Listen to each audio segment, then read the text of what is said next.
Je vous invite à passer un moment dans la présence de Jésus.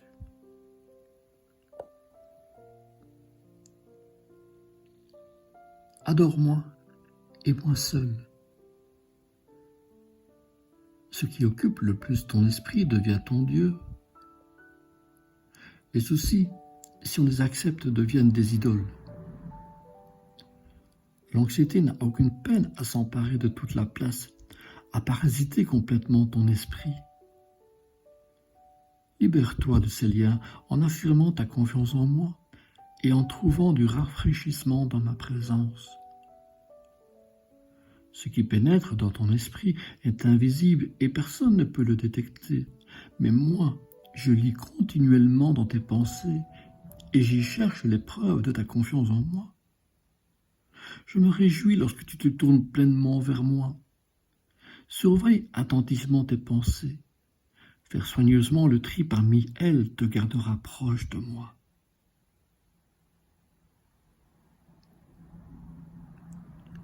Je vous invite à lire les versets suivants. Psaume, chapitre 112, versets 1 à 7, 1 Corinthiens, chapitre 13, verset 11.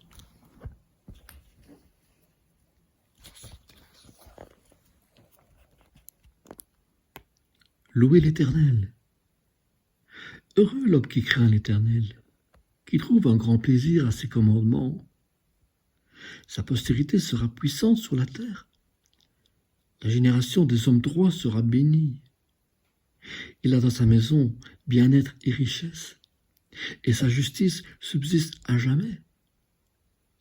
La lumière se lève dans les ténèbres pour les hommes droits, pour celui qui est miséricordieux, compatissant et juste. Heureux l'homme qui exerce la miséricorde et qui prête, qui règle ses actions d'après la justice.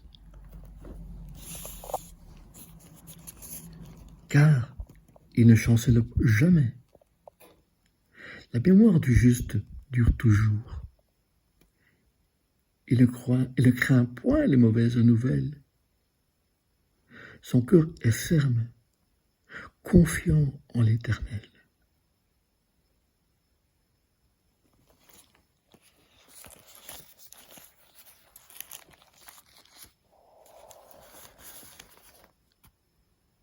Lorsque j'étais enfant, je parlais comme un enfant. Je pensais comme un enfant. Je raisonnais comme un enfant. Lorsque je suis devenu homme, j'ai fait disparaître ce qui était de l'enfant.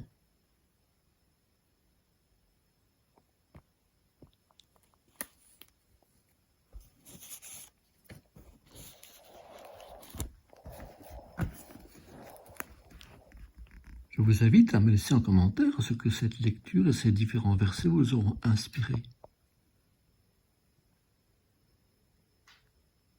Acceptez Jésus-Christ dans votre cœur par une simple et courte prière pour le salut de votre âme. Demandez-moi cette prière en privé, je vous l'enverrai. Car demain, il sera peut-être trop tard. Le chemin, la vie, la vérité, c'est Jésus. Ce n'est pas les bonnes œuvres qui sauvent. Ce n'est pas votre comportement. Non.